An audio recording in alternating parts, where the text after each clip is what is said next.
malam mahasiswa content writing. Hari ini kita akan belajar tentang format dan jenis konten. Oke, ini materi yang akan kita pelajari. Jadi ada 4 materi, yaitu yang pertama format dan jenis konten, lalu pengembangan konten yang berbasis teks, lalu pengembangan konten berbasis visual, dan pengembangan konten yang berbasis audio video. Oke, kita lihat dulu yang teks, format dan jenis konten yang berupa teks. Di antaranya ada artikel dan blog. Ya. Di sini konten, kalau artikel dan blog itu tulisannya panjang dan informatif. Biasanya isinya tentang pengetahuan-pengetahuan. Ya. Lalu yang kedua berupa e-books. Ya. E-book itu buku digital. Itu bisa diunduh dan dibaca secara elektronik. Ini yang sekarang lagi tren, modelnya e-book. Ya. Lalu essay itu tulisan formal yang memberikan argumen atau analisis mendalam. Dan yang keempat, ulasan. Ulasan itu berupa pendapat atau evaluasi tentang produk, film, buku. Ya. Jadi cuman ulasan-ulasan saja ya, atau evaluasi-evaluasi. Oke, lalu format yang kedua yaitu gambar dan grafis. Di sini bisa berupa infografis. Infografis itu visual yang menyajikan data atau informasi dengan cara yang mudah dipahami. Atau yang kedua, ilustrasi dan desain grafis. Kalau ini gambar-gambar yang dibuat untuk mengkomunikasikan ide atau konsep ya. Jadi Anda mendesain ya, sesuai dengan ide ya. Bisa pakai Adobe Photoshop, bisa pakai Corel dan sebagainya. Lalu yang ketiga berupa foto ya. Ini gambar dari objek nyata ya, biasanya digunakan untuk visualisasi atau estetika. Biasanya foto ini dipakai untuk digabung dengan tipografi ya. Jadi misalnya jualan tentang kopi ya, Anda menggambarkan kopi atau tempat kafe seperti itu dari fotografi. Lalu didesain dengan ditambah tulisan-tulisan, misalnya nama kafe atau menu-menu seperti itu. Oke, lalu yang selanjutnya video. Nah, video di sini ada 4 macam ya. Bisa berupa video tutorial ya. Ini langkah-langkah seperti pelatihan atau seperti misalnya software, menjalankan software. Seperti saya pernah membuat video tutorial SPSS atau video tutorial Adobe Photoshop seperti itu. Ya. Ini yang banyak dijual sekarang ini, video tutorial di jualan online ya. Lalu video blog atau vlog ya istilahnya. Ini konten pribadi atau informal yang disajikan dalam bentuk video. Lalu webinar, ini juga sering dipakai ya sejak pandemi kemarin ya. Sekarang banyak materi-materi atau seminar-seminar berupa webinar ya. Jadi seminar tapi dilakukan secara online. Nah, Anda bisa menggunakan Zoom atau bisa menggunakan Google Meet. Ya. Lalu video yang lain yaitu film pendek. Nah, ini juga lagi tren, biasanya di TikTok ya, atau di Instagram. Jadi video pendek yang menceritakan sesuatu atau pesan tertentu. Bisa berupa pelatihan, bisa berupa promosi. Ya, video pendek lah, sekitar 1 menit atau berapa detik gitu. Lalu format atau konten yang lain yaitu audio. Kalau audio itu berupa podcast ya. Ini konten audio yang isinya diskusi, bisa wawancara atau cerita dalam format episode ya. Lalu audiobook. Jadi buku yang dibacakan dan direkam dalam bentuk format audio ya. Lalu bisa juga berupa musik ya, konten audio yang isinya lagu-lagu atau instrumen. Oke, lalu format konten digital yang lain yaitu interaktif, yaitu seperti tes online ya atau quiz ya. Di sini konten yang mengharuskan pengguna untuk berinteraksi, ya, misalnya menjawab pertanyaan. Lalu bisa juga berupa game, ya, permainan, ya, ada yang berupa hiburan, ada juga yang berupa edukasi untuk anak-anak, tapi berupa game seperti itu, permainan, ya. Lalu ada juga yang simulasi. Ya, ini konten yang memungkinkan pengguna untuk mencoba skenario nyata dalam lingkungan digital. Simulasi itu seperti uji coba seperti itu. Lalu format yang lain yaitu dokumen dan presentasi, ya. Di sini bisa dalam bentuk PDF, ini yang sering kita temui, ya. Kalau kita ngirim-ngirim tugas, ngirim surat, itu sekarang dalam bentuk PDF, ya. Jadi dokumen yang bisa berisi teks, gambar, grafik yang digunakan untuk berbagai informasi. Lalu slide presentasi, ya, ini seperti ini, ya. Yang Anda lihat ini slide presentasi, itu konten yang dibagi dalam bentuk slide untuk presentasi visual. Lalu laporan, ya. Ini menyediakan informasi mengenai suatu topik atau penelitian. Oke, format yang lain yaitu animasi dan motion graphic, ya.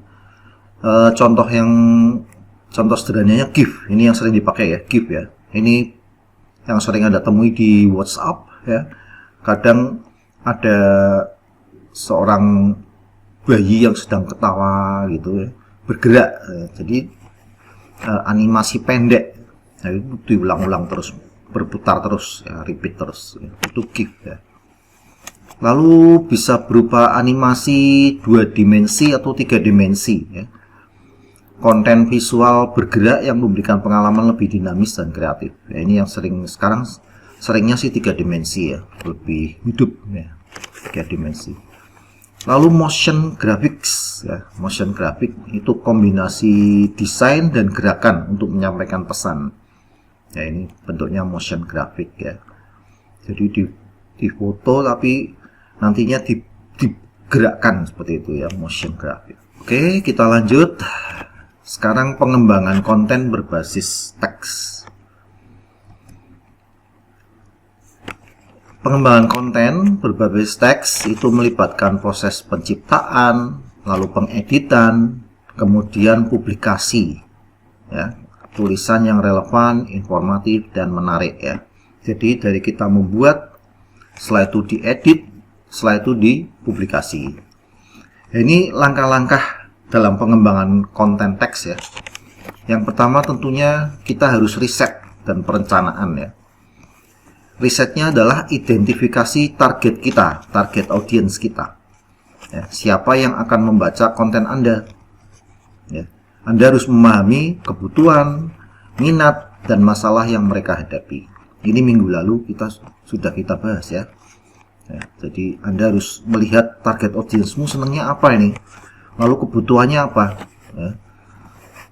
Minatnya di mana, apakah minat di foto atau minat di video, ya. Lalu masalah yang mereka hadapi apa, itu harus diidentifikasi dulu agar audiens itu senang membaca konten Anda, ya. Lalu pilih topik yang relevan, ya. Topik harus relevan dengan audiens Anda, ya, yang terkait dengan tujuan Anda, ya. Misalnya meningkatkan merek, ya, atau edukasi atau hiburan. Nah, ini topik apa yang relevan buat audiens Anda, ya. Jadi Anda harus lihat topiknya, ya. Lalu kumpulkan informasi dan sumber, ya. Di sini risetnya bisa agar mendapatkan data yang akurat, ya, pandangan dari beberapa ahli, lalu referensi terpercaya.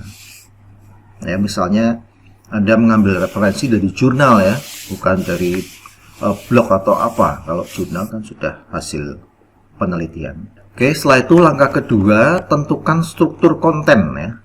Struktur konten itu jadi judulnya menarik, ya. Buat judul yang singkat, menarik, dan mengundang rasa penasaran, ya. Tapi judul harus sesuai dengan isi, ya. Karena sekarang banyak judul sama isi beda jauh seperti itu sebenarnya kurang bagus ya.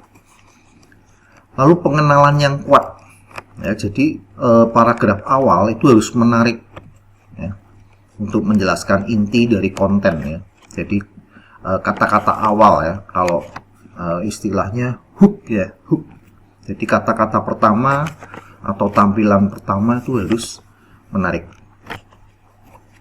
Lalu subheading yang terstruktur ya. Ya, jadi bagi konten jadi beberapa bagian dengan subjudul ya. Jadi dibagi seperti sub-sub judul gitu. Jadi tidak nyambung terus tapi ada sub-subnya ya. Contohnya inilah ya.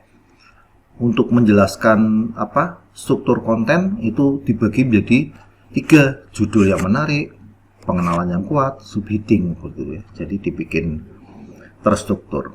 Jadi fungsinya untuk memudahkan pembaca mengikuti alur tulisan. Lalu jangan lupa kesimpulan dan call to action. Ya, ini penting juga ini CTA, ya, call to action. Jadi di akhir konten itu kita harus mengadakan ajakan untuk bertindak. Ya. Misalnya buy now, ya, beli sekarang, atau klik di sini seperti itu. Ya. Itu call to action ya. Jadi seperti ya mau nggak mau itu seperti mengajak itu ya, daripada karena kalau tidak diajak itu audiens hanya membaca saja, makanya kelihatannya aneh tapi ini nyata ini ya. Jadi kita harus perlu call to action ya, jadi mengajak biar melakukan sesuatu, misalnya beli sekarang ya, berlangganan, atau klik nomor ini ya, itu call to action. Oke, lalu yang ketiga ya, pengembangan yang ketiga yaitu gaya penulisan yang efektif. Di sini kita harus gunakan bahasa yang jelas dan sederhana ya. Hindari kata-kata yang membingungkan ya, karena kita nggak tahu audiens kita itu kemampuannya seberapa, makanya gunakan bahasa yang sederhana saja ya. Yang penting mereka memahami, enak didengarkan, seperti itu, tidak membingungkan ya. Lalu tulis dengan nada yang sesuai ya. Di sini sesuai dengan target audiensmu ya. Misalnya kalau Anda menghadapi orang-orang yang profesional ya, gunakan bahasa-bahasa formal ya, seperti Anda untuk orang-orang di perkantoran seperti itu ya, bahasanya formal ya. Tapi kalau yang Anda hadapi adalah anak-anak Gen Z ya, Anda harus menyesuaikan tulisannya ya. Gunakan bahasa-bahasa mereka biar lebih nyambung ya. Lalu gunakan bullets point ya, seperti ini pakai bunder-bunder ini ya, bullets ya. Ini untuk memecah informasi ke dalam poin-poin akan lebih mudah dibaca ya. Lalu panjang paragrafnya ideal ya. Jadi usahakan jangan terlalu panjang untuk memudahkan pembacaan. Oke, lalu langkah keempat, setelah itu kita harus melakukan editing dan penyuntingan ya. Jadi sebelum upload itu Anda baca ulang kembali ya. Periksa tata bahasa juga ejaan. Pastikan tidak ada salah ketik, typo ya. Atau Anda bisa gunakan alat bantu Grammarly kalau pakai bahasa Inggris ya, atau Hemingway seperti itu. Lalu cek kejelasan, pastikan setiap bagian konten mengalir dengan baik ya.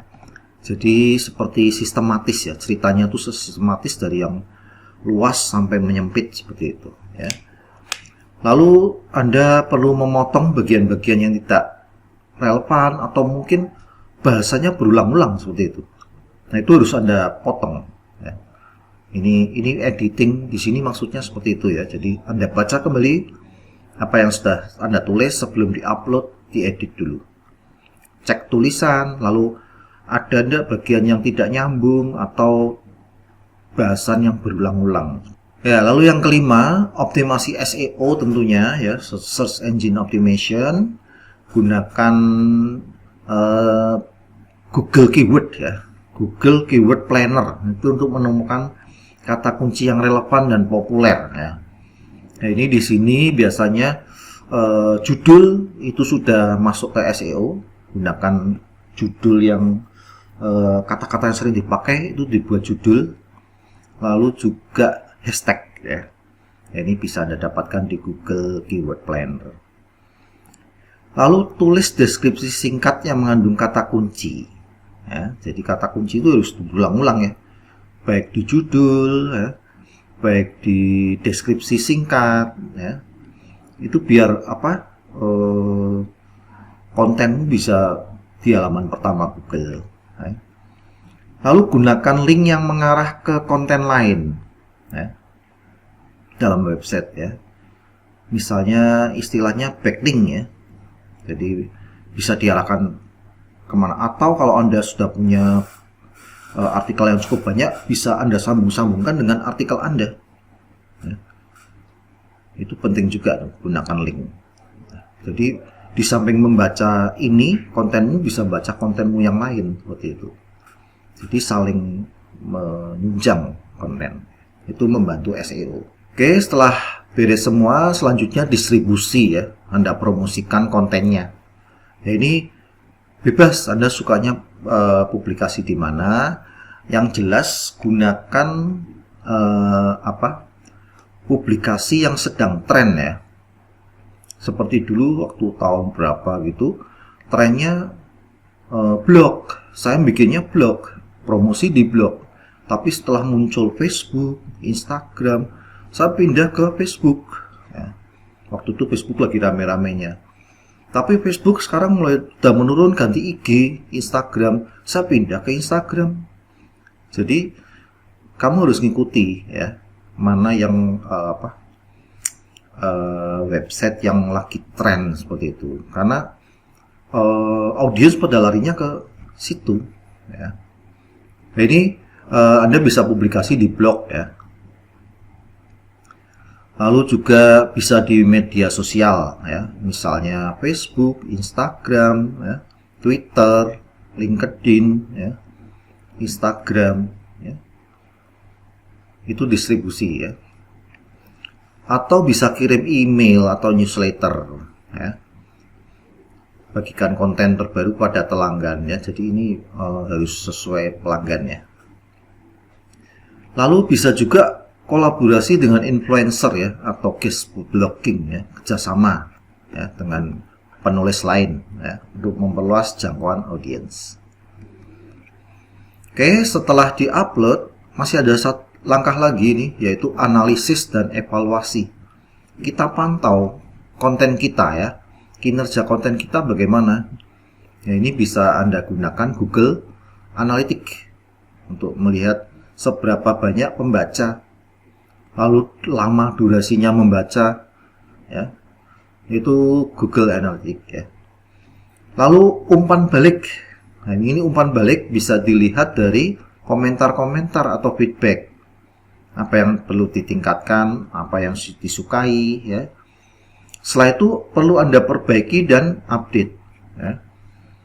Anda perbarui konten lama agar tetap relevan dan menarik ya. Oke, itu pengembangan konten secara teks. Sekarang kita lanjut pengembangan konten secara visual. Ya. Ini kalau visual itu melibatkan penciptaan atau pembuatan melalui gambar, video, animasi, atau elemen grafis lainnya. Ya. Tujuannya apa? Tujuannya untuk menyampaikan pesan secara visual. Nah, sekarang ini lebih rame ya visual ya. Ini lebih menarik perhatian orang-orang, audiens ya. Lalu bisa membantu memperjelas informasi, lalu bisa meningkatkan keterlibatan audiens. Oke, sekarang kita lihat langkah-langkah seperti tadi ya. Jadi dalam mengembangkan konten visual itu ada langkah-langkahnya.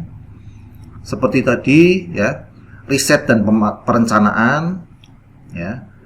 Sama, kita harus memahami audiens ya, kenali demografinya di mana atau tinggalnya di mana, kebutuhan mereka apa.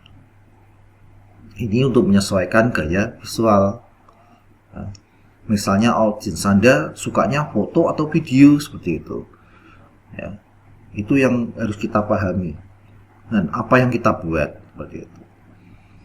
Lalu tentukan tujuan konten. Apakah untuk mengedukasi atau menghibur atau promosi? Itu akan mempengaruhi konsep visual Anda, ya. Oke, itu yang pertama. Lalu kembangkan ide, ya. Buat sketsa kasar atau seperti storyboard, ya, untuk menyusun ide awal tentang bagaimana konten akan ditampilkan. Jadi Anda sketsa dulu, kira-kira gimana baru dibuat, ya. Oke, lalu yang kedua, pilih jenis konten visual, ya. Di sini apakah menggunakan infografis atau foto dan gambar, ya.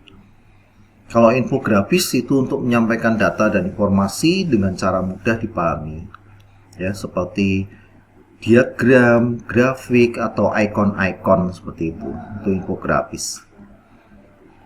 Lalu yang kedua, foto atau gambar. Nah, ini gambar statis, bisa berupa foto produk, ya, gambar stok, ya. Nah, ini diusahakan kualitasnya cukup, ya, cukup tinggi dan relevan.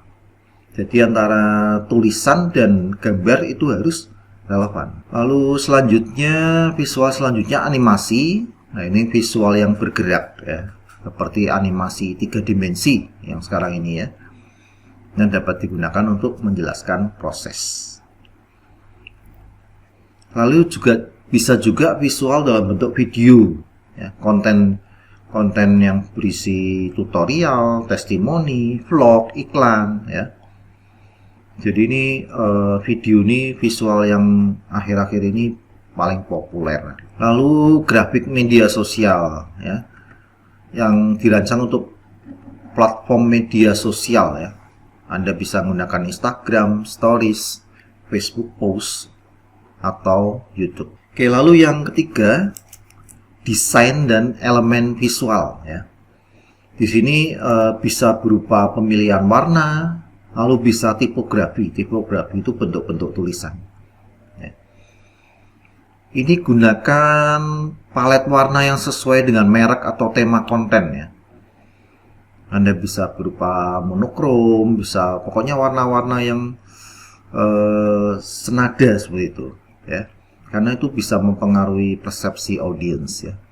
Contohnya di Wima itu kan seringnya warna biru, ya. Anda bisa cermati di Facebook, Instagram yang punyanya Wima, ya, itu rata-rata desainnya rata-rata biru, ya. Anda bisa lihat contohnya di Instagram atau Facebook kita, ya. Lalu tipografi, ini penting juga, ya, yaitu Anda harus memilih font yang mudah dibaca, ya. Gunakan font-font yang default itu sudah bagus, ya, seperti Arial, Calibri, Times New Roman, ya. Yang penting Anda punya jiwa seni, bisa diubah menjadi desain yang menarik walaupun dengan tipografi yang default, ya, tapi bagus. Lalu ikon dan ilustrasi, ya. Jadi tambahkan ikon-ikon dan ilustrasi untuk memperjelas informasi. Lalu yang keempat, ini penting, ini komposisi dan tata letak. Nah, ini penting banget, ya, biar desainnya kelihatan rapi, menarik, seimbang, ya. Jadi harus didesain semenarik mungkin, ya. Oke, lalu yang keempat, Anda bisa gunakan software dan tool desain, ya. Ada banyak, ya, tergantung Anda sukanya di mana. Yang sering dipakai, ya, Adobe Photoshop, Canva, ya, Adobe Premiere, Corel Draw, dan sebagainya. Yang kelima, editing dan penyempurnaan. Nah, ini bisa koreksi di warna, di font, ya. Pastikan konsistensi dan kualitas visual. Lalu cahaya dan kontras, ya, untuk menghasilkan tampilan yang tajam dan jelas. Jangan lupa revisi atau edit, timbal balik dari minta masukan dari tim atau audience untuk memperbaiki dan menyempurnakan konten sebelum dipublikasikan. Jadi perlu diedit dulu. Lalu yang keenam, optimasi untuk platform. Nah, di sini Anda harus sesuaikan ukuran dan resolusi, ya, sesuai dengan platform. Ya, kadang ada batasan-batasan tertentu. Ya. Di sini ada resolusi yang berbeda untuk Instagram Stories, YouTube, atau iklan. Ya. Biasanya sih saya pakai 300 dpi ya, itu sudah cukup kuat, tajam ya, 300 dpi. Lalu format file itu umumnya menggunakan JPG atau PNG ya untuk gambar. Lalu video itu umumnya pakai MP4 ya. Lalu untuk animasi pakai GIF ya. Jadi pastikan file itu tidak terlalu besar ya, karena kalau terlalu besar audiens tuh malas menunggu. Ini diklik tapi nggak buka-buka ya. Makanya cari format file yang ringan tapi tetap tajam ya. Contohnya JPEG, MP4, GIF itu sudah cukup sih untuk konten-konten di medsos. Nah, setelah itu baru distribusi dan promosi. Nah, kita membagikan konten kita ya, bisa di IG, FB, Twitter. Twitter sudah nggak ada, sudah X ya, bentuknya X. Ya, ini kita gunakan caption yang menarik, lalu tagar ya untuk SEO. Oke. Kalau ada, Anda bisa kolaborasi dengan influencer ya. Jadi biar lebih konten Anda lebih mengena seperti itu. Oke, jangan lupa yang analisis dan evaluasi ya. Ya, Anda bisa ngecek jumlah yang suka berapa, yang komentar berapa, yang berbagi berapa, seperti itu ya.